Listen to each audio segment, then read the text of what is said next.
Hello, everybody. I am here with Peggy Chan. She is a family therapist and director of program at the ISS Family Institute within the International Social Service Hong Kong branch. She also teaches at Hong Kong University, and she's also just really smart and fun to talk to and a great person. So thank you for being here, Peggy. Hi, good morning. Good morning. How you doing today? Oh, I'm fine, thank you. Yeah. Oh, wonderful. Well, we were just talking a little bit, um, but one, I guess a place to start would be tell me how you got into family therapy, into working with people and uh, working from this perspective, how that it became important to you. Okay, yeah. Actually, I was trained as a social worker in Hong Kong, and then I went over to Vancouver as an immigrant in Mm. I think 1988. So I was very lucky to be hired as a family therapist at that time in a mainstream agency in Vancouver. And it is there that I learned much about system therapy and also Bowen theory. So I was working with a bunch of very disciplined, very well-informed therapists. And we have biweekly case conferences where I learned a lot from my colleagues. And I realized that they have a very good way or kind of very, um, I would say very impressive way of understanding or conceptualizing their clients. And I see that they're not working only from the individual perspective, and they can take into quite a lot of parameters in understanding their client. So I was very interested in how do they learn about this way of working. And so they mentioned quite one or two institutes to me. And that's how I went into one of the institute in Vancouver and study there, and then learn a bit about Bowen theory and system theory, and then yeah, to learn more about doing my work as a family system therapist. Did you stay in Vancouver for a while? Yes, I was an immigrant in Vancouver at that time, and I think I stayed there for 14 years. Okay. Yeah, and then I came back to Hong Kong about 23 years ago. Oh, beautiful. Is Vancouver? Did you meet your husband in Vancouver, or did you guys go No, to Vancouver together? Uh, I met my husband in Hong Kong as colleagues. Then, uh, okay, we went over to Toronto for our master's study, and then we came back to Hong Kong then. And we worked for a while in Hong Kong. Then we emigrated to Vancouver in 1988, and then came back to Got Hong it. Kong again. So quite a kind of movement around the world. Yeah. Well, I hear Uh, you. Oh, Vancouver's cold, Peggy. I don't know how you did it. really. I think it's better than Toronto. Well, Toronto's I'm really cold. Yes, yeah. I'm okay with the weather. That place is excellent, very nice. Yeah, Vancouver's pretty. Never been there. Yeah. Uh, you talk. I heard you present once on the triangle with a married couple and the mother-in-law or the Right. in-laws in general.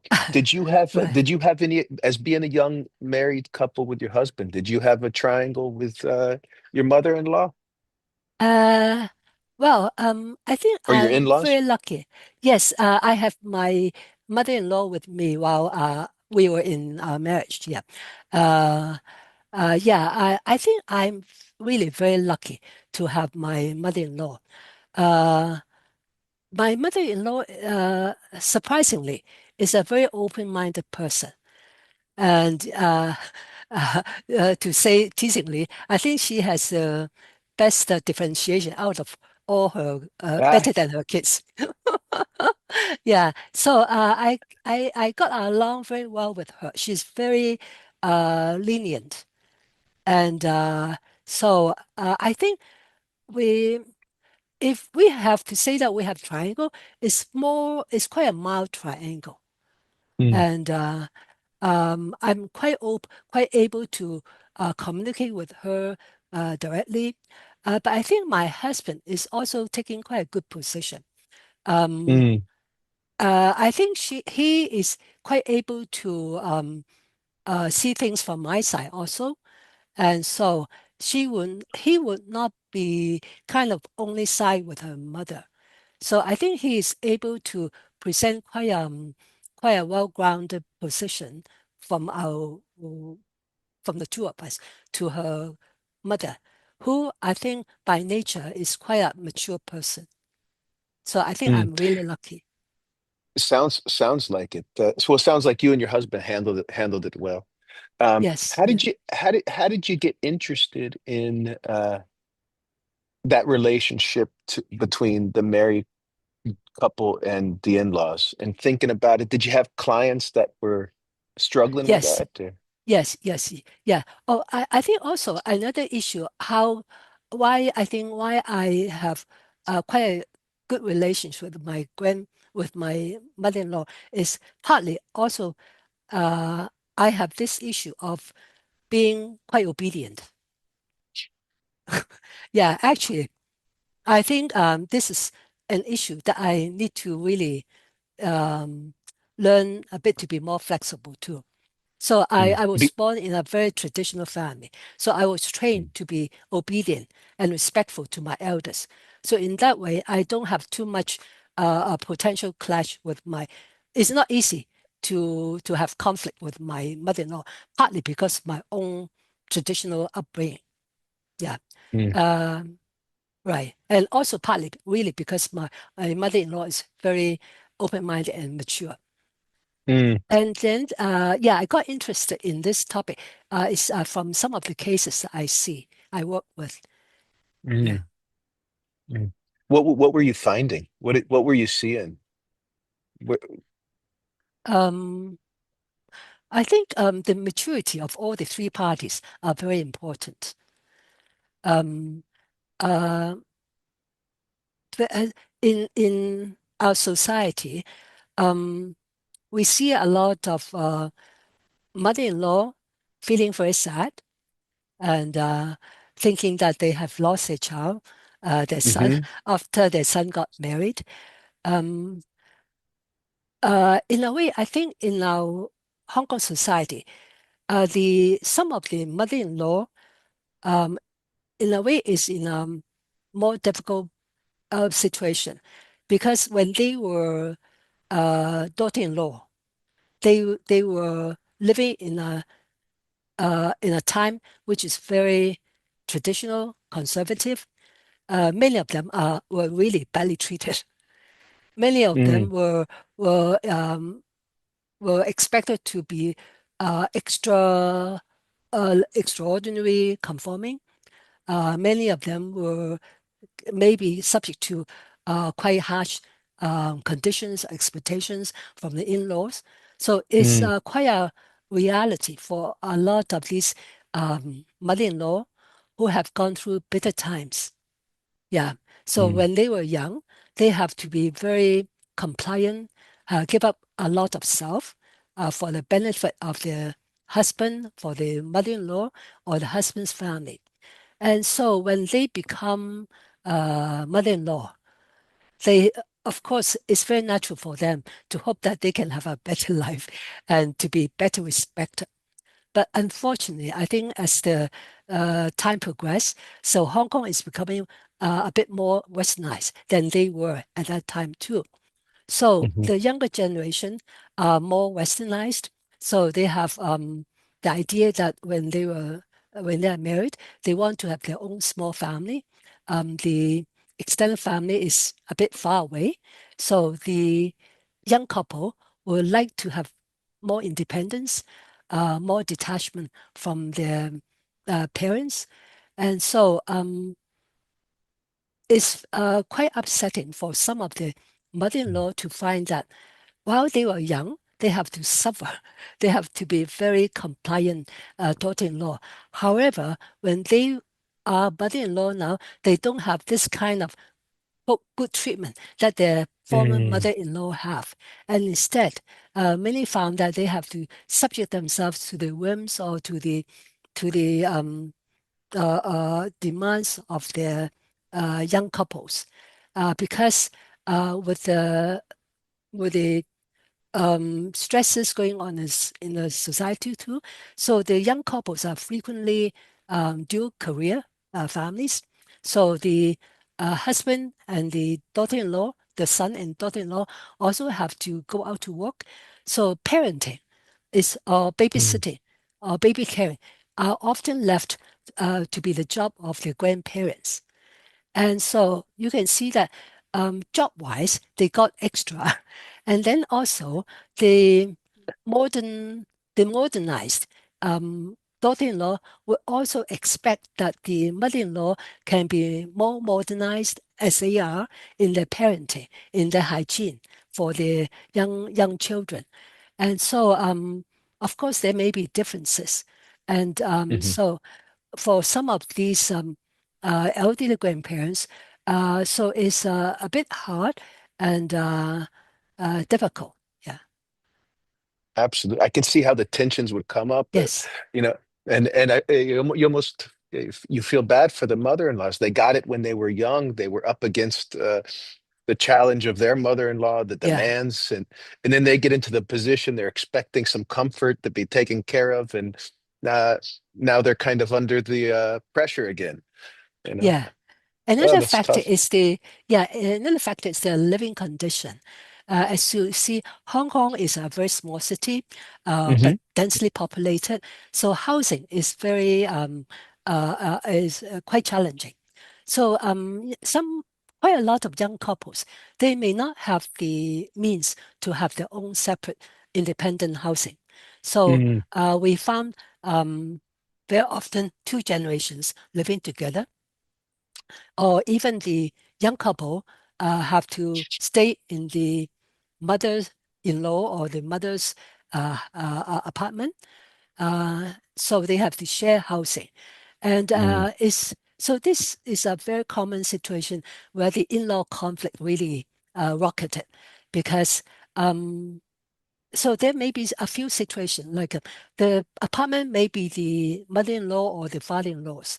And then uh, from the mother-in-law's side, it may be out of her good wish that she allowed the young couple to move in.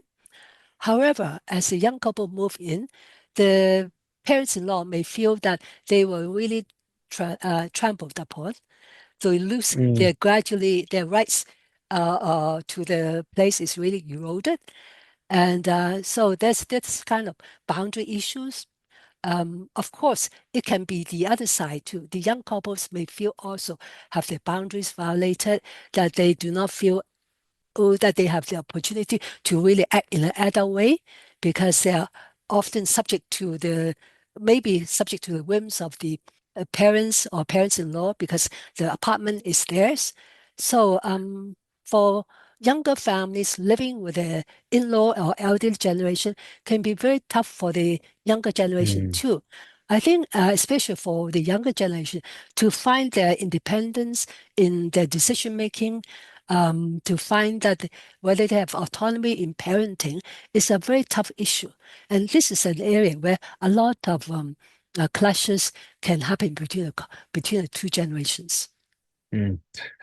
How did you work with these people, whether you were working with the parents or the young couple? What was, Right. yeah, how did you approach it? How did you think about it? Yeah, it's a tough situation. I think if I can, I would work with a couple, at least work with a couple. But, and because I think for the couple to really work on how they deal, at least with the differences between themselves and Mm. how, uh, because sometimes, um, especially the son may be kind of become laid back and let the two women enter the battle, right? Yeah. And the woman and the wife, the young wife, take the blame.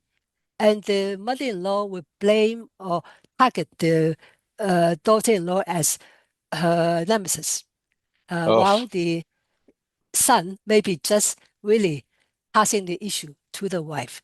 So I think really working with a couple uh, to partly, I think, to see how, in a way, how they have learned to be a bit more independent from their own family of origin is important because when you get married, you have to learn where your main loyalty lies.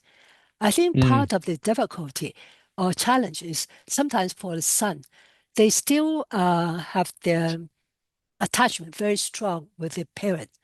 Yeah, and maybe have a stronger attachment to the parent than to the wife, right? mm, So I have some clients when he is thinking of whether he should buy another flat or apartment, he would start off with consulting his mother rather than with mm, his wife. And so he may have all the decision or even the purchase made uh, known to the mother, and then the wife may be a second person to know after the mother-in-law, right?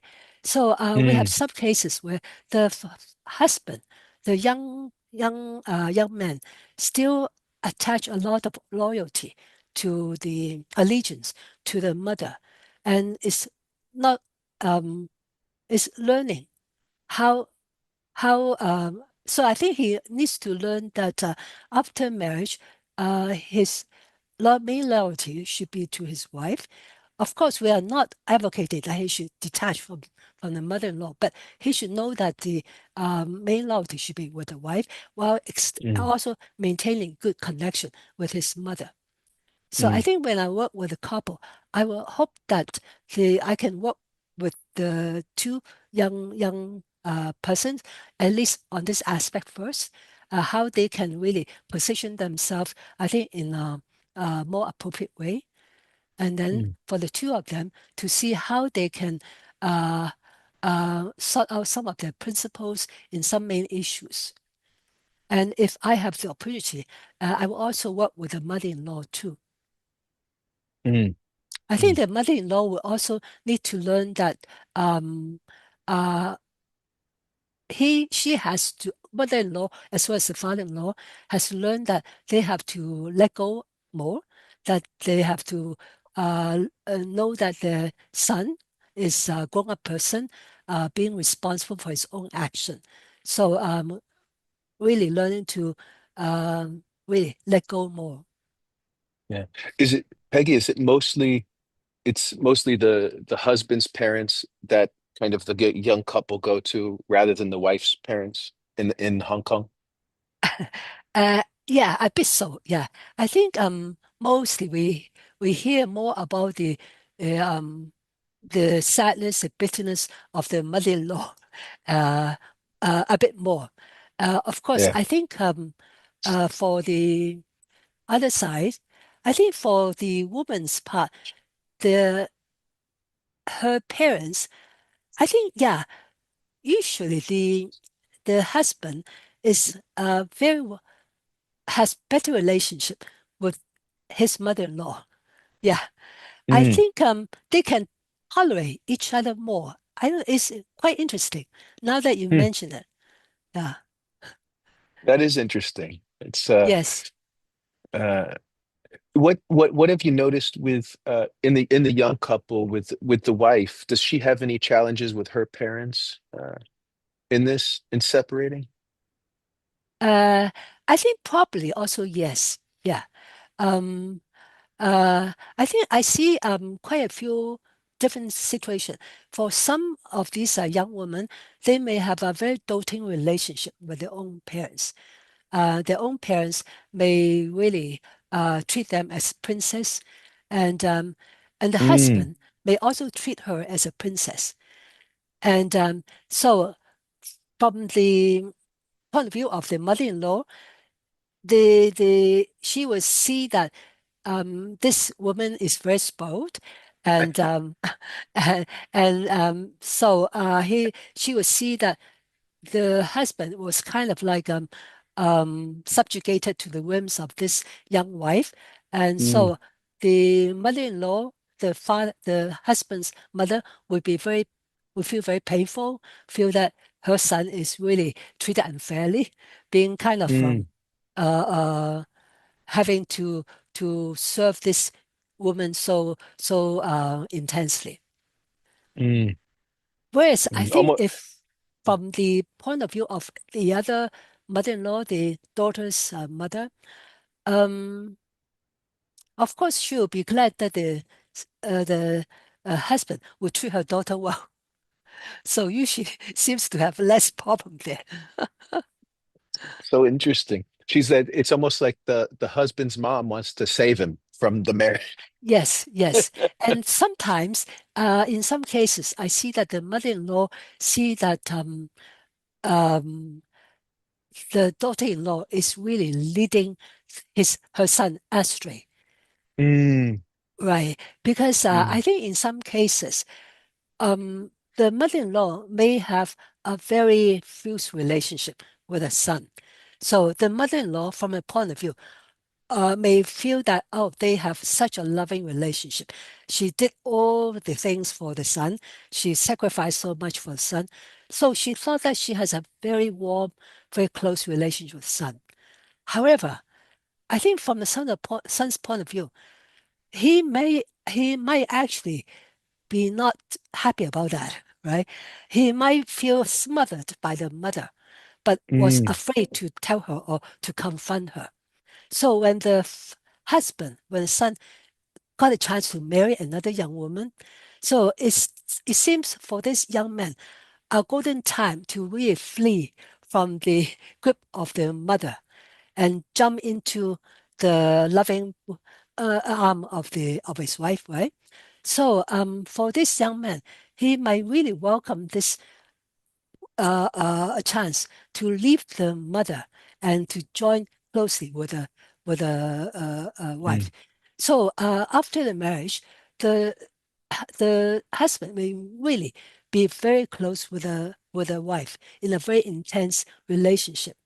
So I see cases like this. So the husband, the son, and the mother-in-law before the marriage of the son might have been very close, very mhm, intense, and yet, when the son married, the is a very different situation. The son got very detached from the mother and really bonded very intensely mm, with his wife. So actually, in a similar way, the fusion is still the same. Yeah, same as his with the mother with his own mother, though the subject or the target is different, right? So mm, for the son, he may feel that for the time being, temporarily, he has a refuge to be more of himself in his relationship with the wife. Yeah. So they bond very closely. And yet, so for the mother-in-law, that's a very difficult situation for her. So from her point of view, the mother-in-law may see that since my son got married to you, the daughter-in-law, he got more and more distant from me.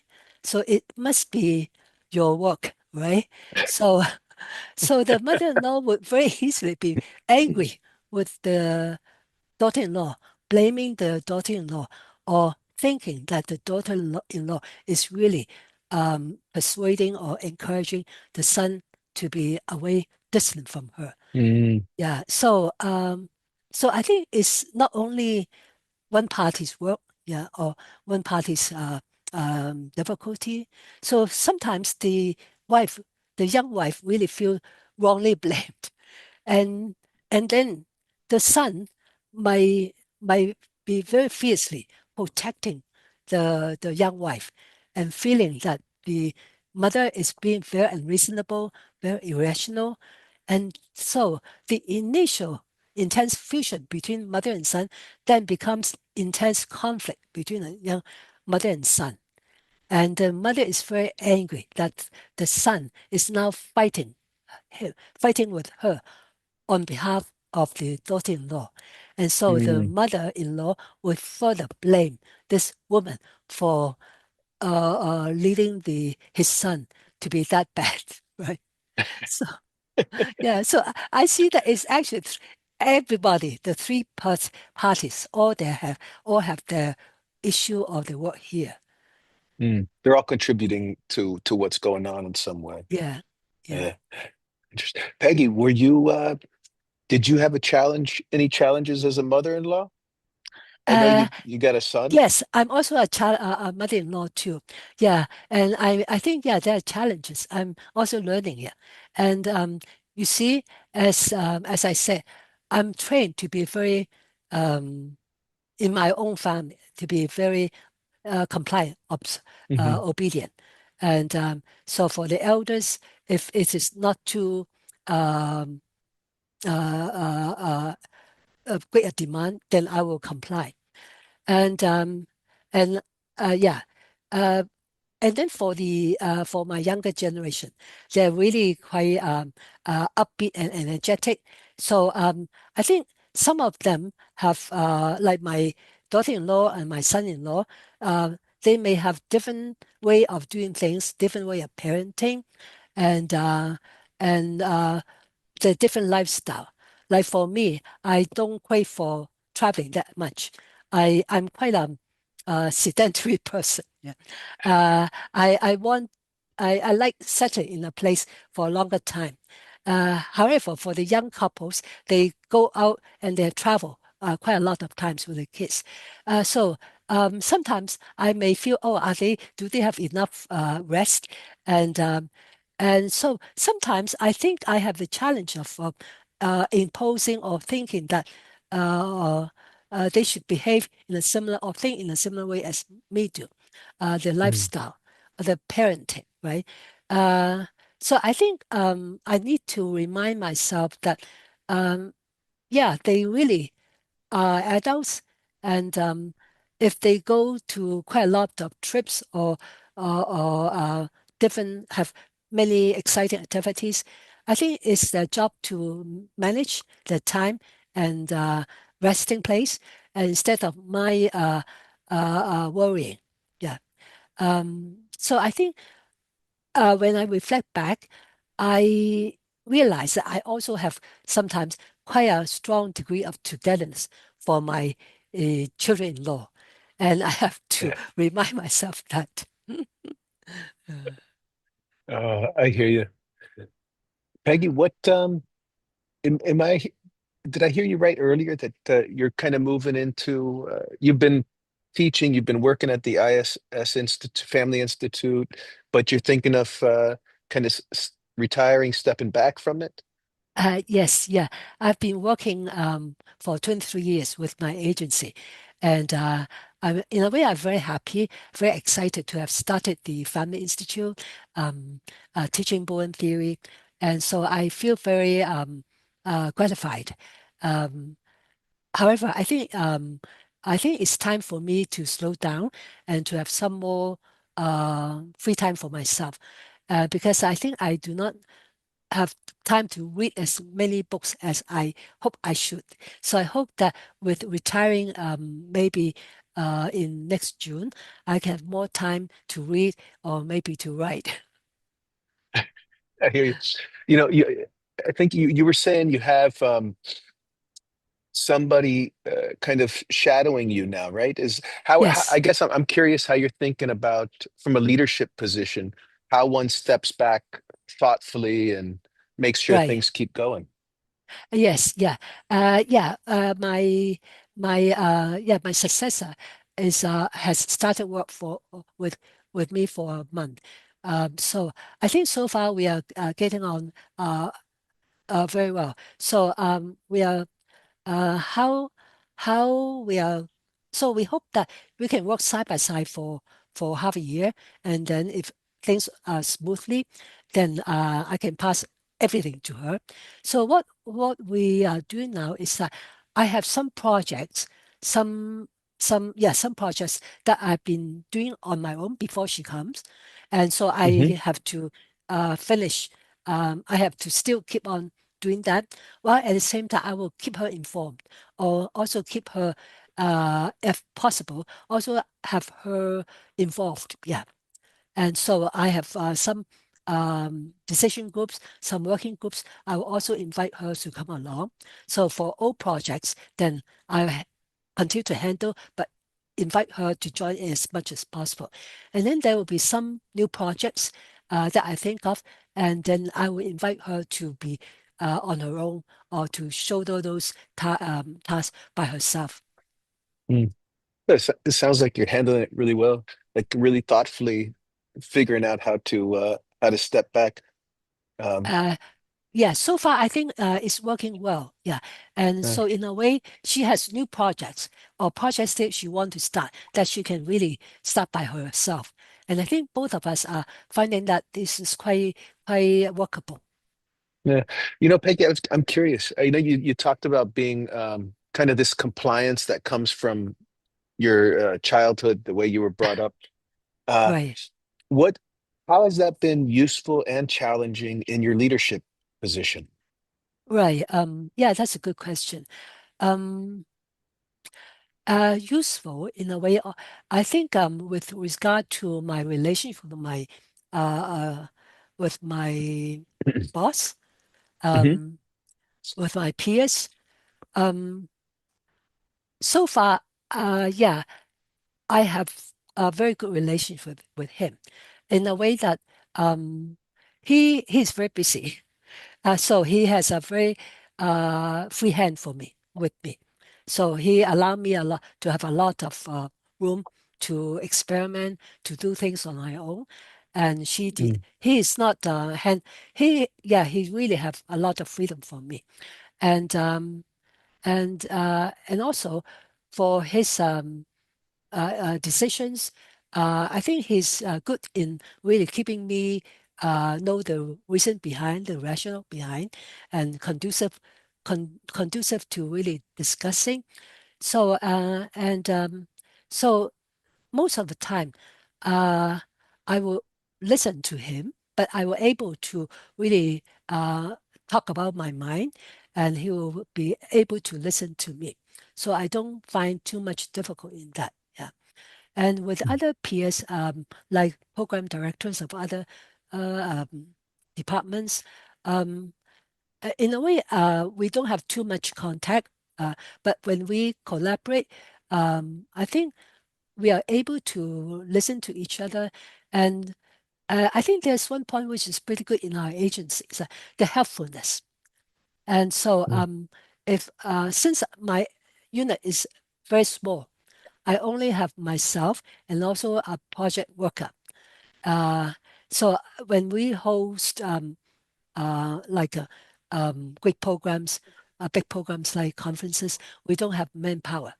And yeah, we rely a lot on volunteers, our students, and also helpers from other departments. And so I found that um, other departments, they are very generous in lending us their extra manpower. And so we listen, and it's also very compliant with each other.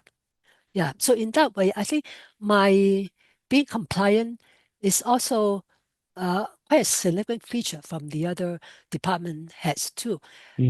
Of course, there may be some differences amongst us, but I think so far we're able to converse these differences in quite a open manner. Mm. Yeah. Uh, I hear that. Um, how do you how would you like to be less compliant, Peggy? I'm asking because I have the same issue. I've been too accommodating, too compliant in my life. You know. Yeah. Um, Actually, I think one of the what area that I should do more about is with my husband. I found that, yeah, for my major part of my marriage life with him, I'm really compliant.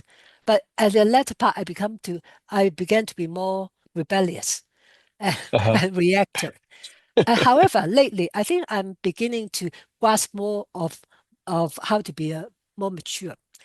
And there an instance which is quite a revelation to myself.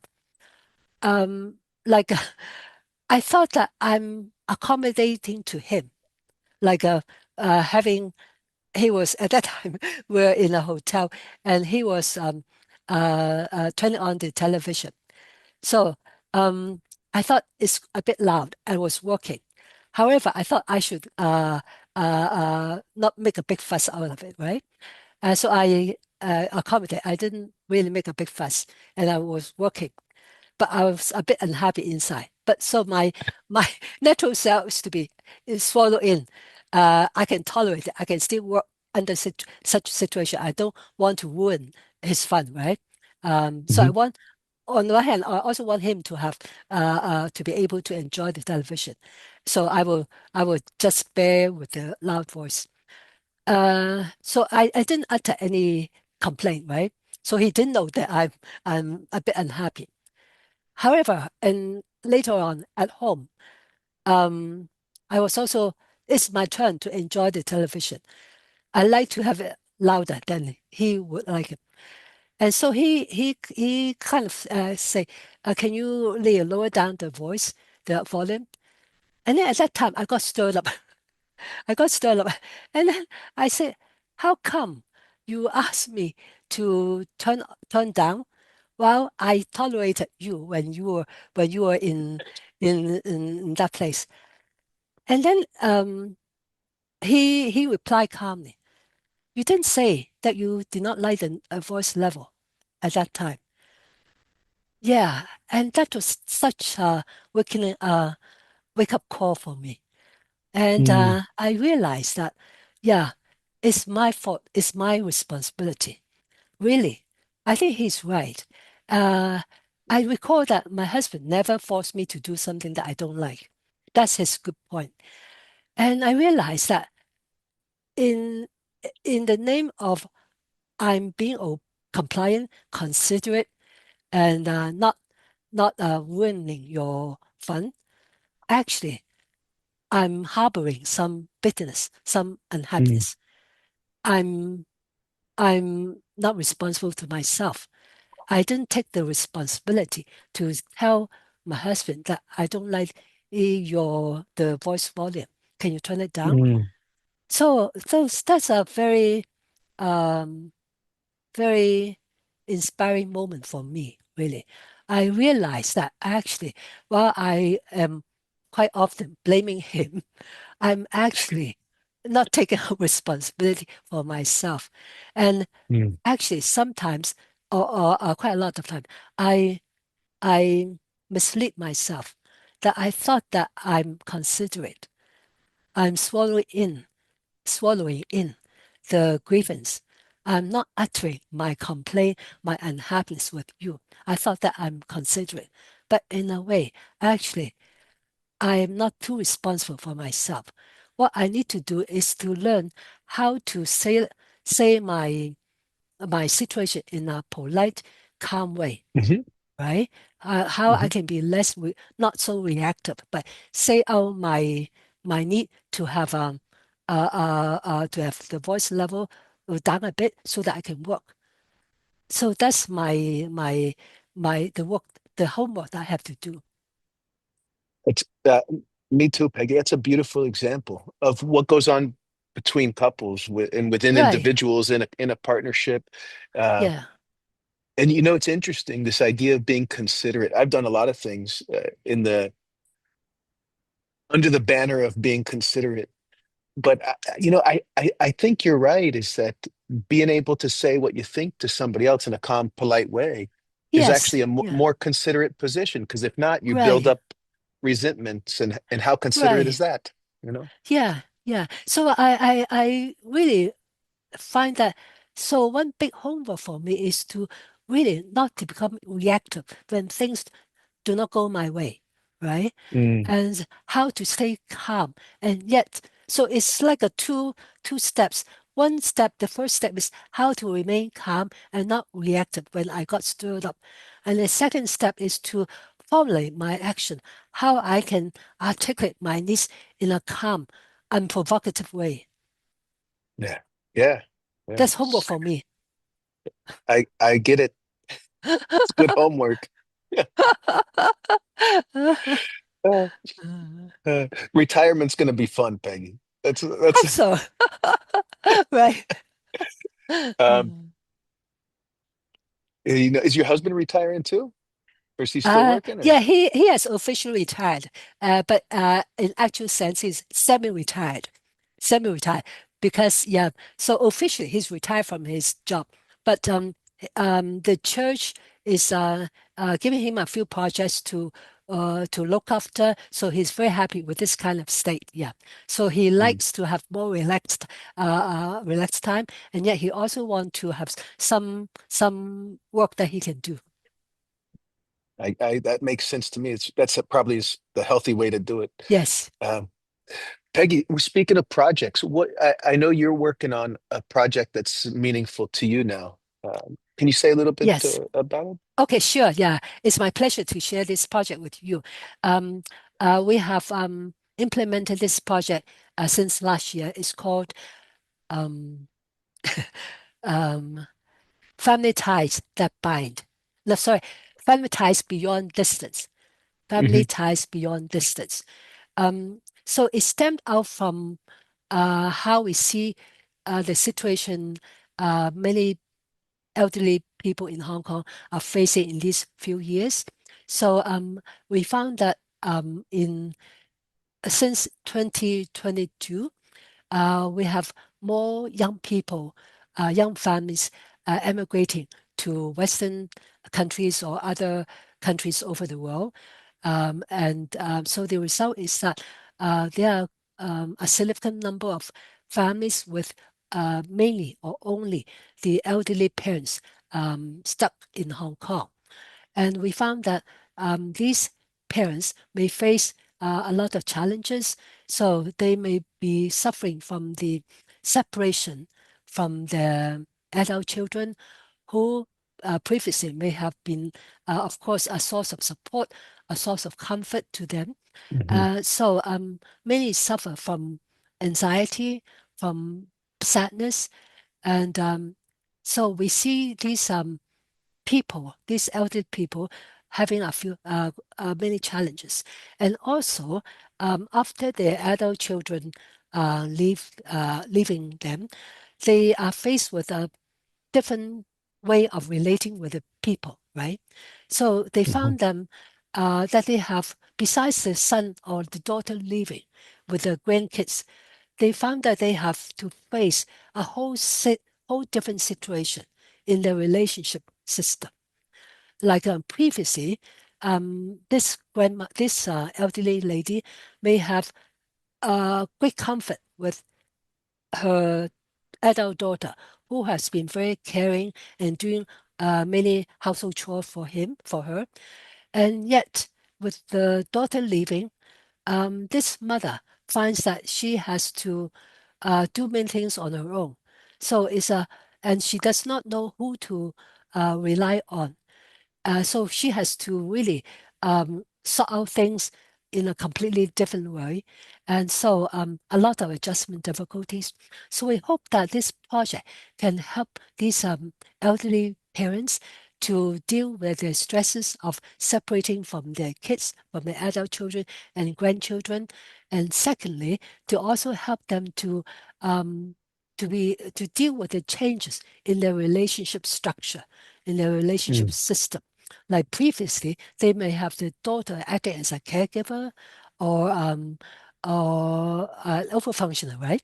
Yeah, Hmm. but now they have to um, develop a different way of relating with the other relatives or assume different roles. Some Mm. elderly grandparents may be very strong matriarch in a family before, and with many young adult children and grandchildren listen to them. But with all these younger generation moving away, this patriarch or matriarch, who has been very powerful before, are now finding that nobody listened to them, right? They're feeling empty and with nobody to attach to. So quite a Hmm. sad situation for them. So we hope that we can have uh, some some way to help them to deal with it changes in their relationship structure and how to get over a different functional role and yeah, to adjust better to the new situation. And thirdly, we hope that they can develop more self-sufficiency and also to find out more resilience in themselves. So Mm. how we achieve these purposes is through a series of programs. So we plan to have four different kinds of stages. So the first stage, we have a psychoeducation program for them. So we have 4 sessions of psychoeducation program. So the content would be like, firstly, to help them reflect on the process of their children's immigration, the process, how it affected them. I found that, yeah, the process of how the decision is done can be very vital. We found Mhm. that some of these elderly parents are still feeling very bitter after their son have already gone for maybe 3 or 4 years, because Mm. some recall that actually they were just informed about their son moving away maybe a week ago before the young person leave. Why? Mm. I think there may be some reasons why, right? Because some of these younger generation, I think it's a very painful decision for many of them too. So they may have a lot of consideration, a lot of anxiety themselves. They don't know how to figure out all the dilemmas. And so the more anxiety they have, the more tension that they feel. They don't know how to convey to the elderly parents. They may be Mm. upset themselves. They don't want to hurt their parents. And so some of them may leave it to the very last moment, hoping that they may not hurt their parents as much. But in the end, of course, that will hurt their parents even more. Yeah. And so we found that the process and the timing of the decision, how they were informed by who, can be Mm. very significant. Yeah. So so helping them to have the chance to really air out these processes um, can be helpful. And actually, in the group, yeah, we have some sharing session for them to articulate how is it for them to go through this process of their children moving away. And yes, so some of them were able to share these pains, and I think, and they really found it good to hear that it's not only their part, they can also hear how other elderly parents also juggle with the dilemma. So, Mm. so one, so one of the content is to help the parents to review the process and the impact of the immigration on them. Mm. And then the second part is to help them to reflect on their immigration path all through their multi-generational family history. Yeah, I found that this is a very interesting part too. Um, you see, for for the city of Hong Kong, actually, a lot of us are immigrants too. For my parents, they are immigrants from China, and many Mhm. of them are, are really smuggled to Hong Kong. Uh, and so a whole sector of the population are not born here. I was born in Hong Kong, but a lot of our elderly generations are immigrants. So Mm. we help them to review and reflect the pattern of immigration in the multi-generational family history. So for this elderly parent group, they found that actually, yeah, so like their parents also brought them to Hong Kong, and so they were so for their parents, they were also leaving from the hometown to Hong Kong. Mhm. And so it's a very interesting comparison. And so they got a lot of insight on, yeah, the comparison of how they review the the immigration and the adaptation they have to do in Hong Kong as compared to how their children now is doing their own immigration. And Mm. yeah, so I found that very, very interesting part. Yeah. That And is then very for, interesting. Like bringing it brings perspective to the actions of that generation. That this isn't yes, something new. This is the way people have managed over time. yes, yeah. Because when they compare the several generations immigration, they realize that like when their parents came to Hong Kong, so it's for a better livelihood. There are many ideals when they come, and their parents really want to have a better life for themselves as for the younger generation. And they are very grateful to their parents. They are very they really feel that their parents risk a lot, but sacrifice a lot, but very grateful to them. So when they think of the sons, their daughters' immigration now, they're able to kind of tune in to their own immigration, and and then they develop a broader perspective, more openness to seeing how the son is also wanting to have better life for the young children. Mm. I didn't mean to interrupt you. You sounded like you had another point, Peggy. Oh, oh, let's see. Oh, I think the other point is about out of all these challenges and dilemmas, how can they really resource themselves? Mm. And and so there's a part of the psychoeducation that we hope them to also reflect on how they deal with differences and anxiety. So we teach them about the the pattern of coping with anxiety in nuclear family, and I also teach them some basic uh, ideas about differentiation, and Mm. so helping them to be self-sufficient, rely on themselves as much as possible, and to see how they can strike suitable or appropriate limit or boundary with other people, and also to Mm. build connection with their with their extended family and multi-generational family system. So Mm. we try to attain these objectives in the psychoeducation part. Mm. Well, it sounds like a great project. How big was this exodus of the younger generation? Oh, okay, yeah, it's pretty significant. Like in for brief statistics in 2022, we have the figure of like 110,000 people have left the city. 110,000.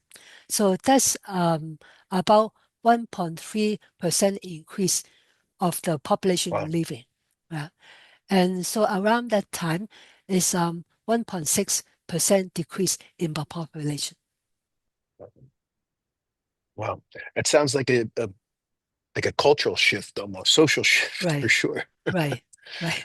Yeah. Yeah, yeah, Um, yeah. is it something people notice? Is it something that people can feel Yeah, in the air? people notice and people can feel. So actually, besides us, there are also some NGOs, some non-government organization, also setting up some services for this target group.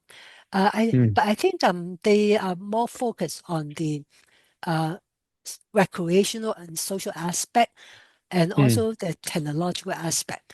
They are providing very good services, but we have different focus.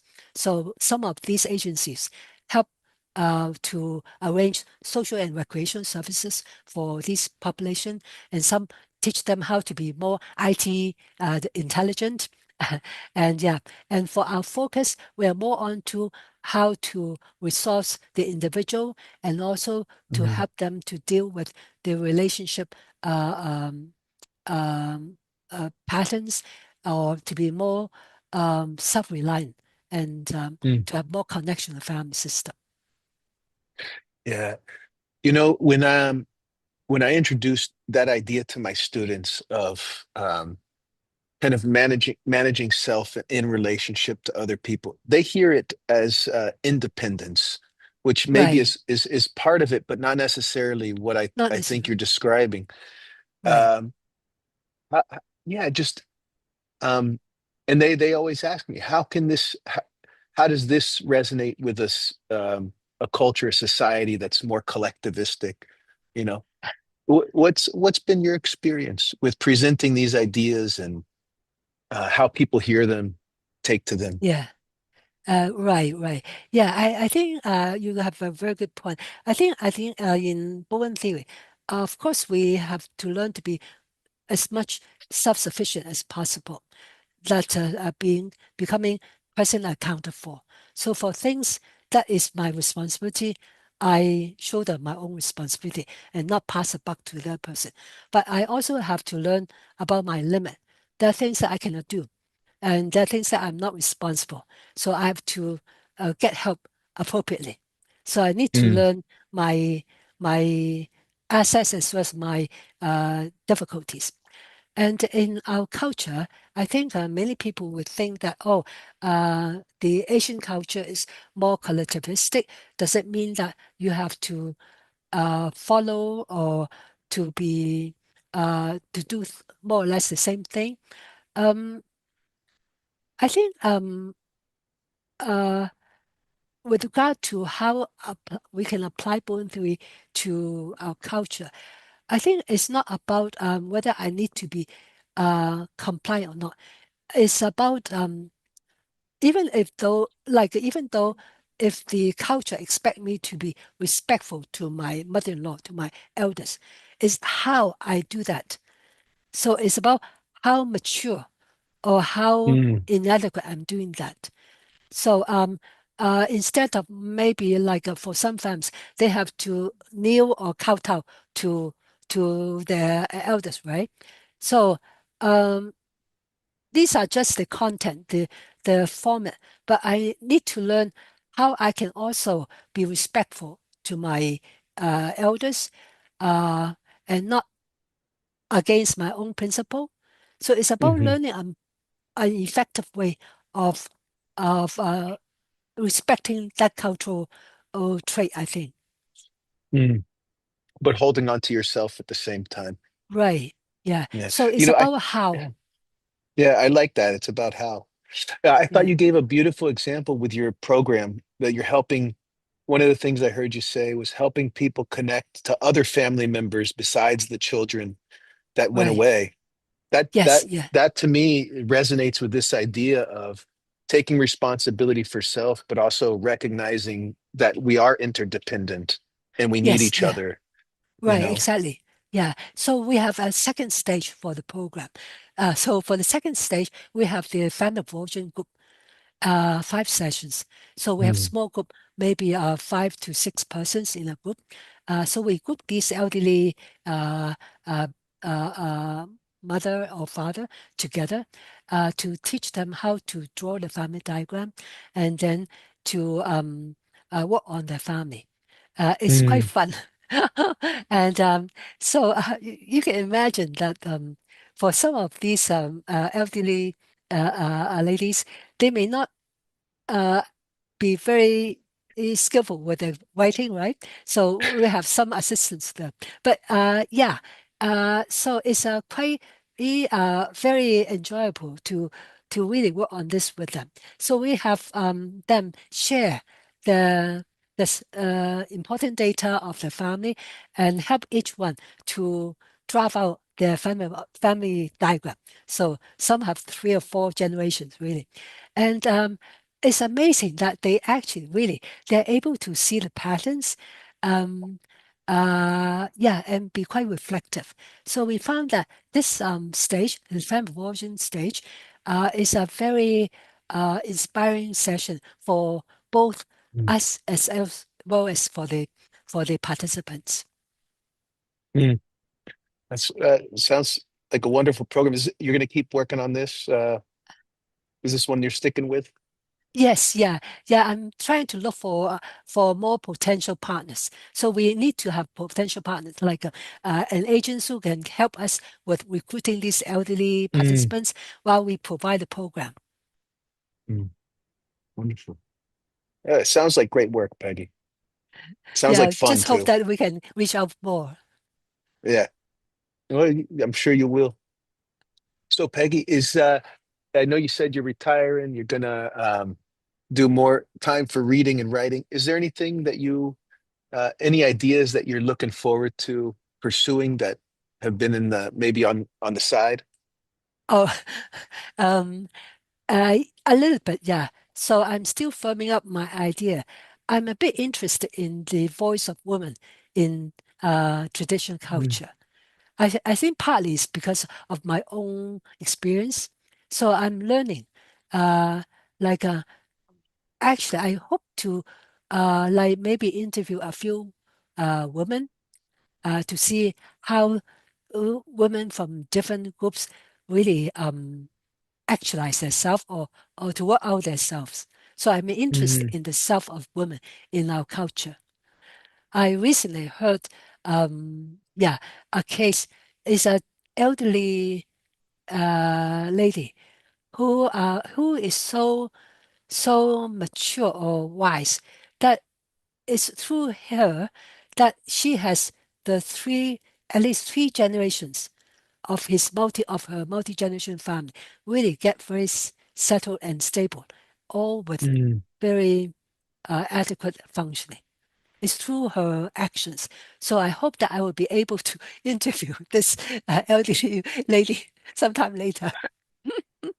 It- Yeah. It's it sounds like a fun project and a Yes. useful and a good one, like something that would be Yes. Yeah. useful Yeah. to people. Yeah. Mm. Uh, Peggy, what just to kind of round out the conversation, where do you see hope? What do you find hopeful? Uh, do you have any words on that for us? Oh, this is a very difficult question. Say that again, please. Uh, any words of hope? Any places you Um, see light for the um, future? okay. Um, actually, I think I'm a pretty optimistic person. Um, I think with learning Bowen theory, actually it helps me to become more optimistic too. Mm, I don't get bad mood for a long time. So usually I just get bad, if I get bad mood, I'm just a few days. So I think with learning Bowen theory, it helps me to become more optimistic in the sense that I think it's the concept, the sense of self. mm, Yeah, because the outside world can be quite horrible, right? Can be quite drastic. You may see that it's so hard to change the outside world. But I think Bowen theory informed us that even though the outside world is not as satisfactory, what we can do is to really work on ourselves. So I see that as a very it's really light at the end of the tunnel. So even though outside is so hopeless, I can still have myself. I can still work on myself. What area I can do a little bit different. mm. I couldn't have said it better, Peggy. Thank you. That was Okay, wonderful. thank you. Thank Peggy, you. thank you so much for talking with me today. Yeah, it's my pleasure. Thank you.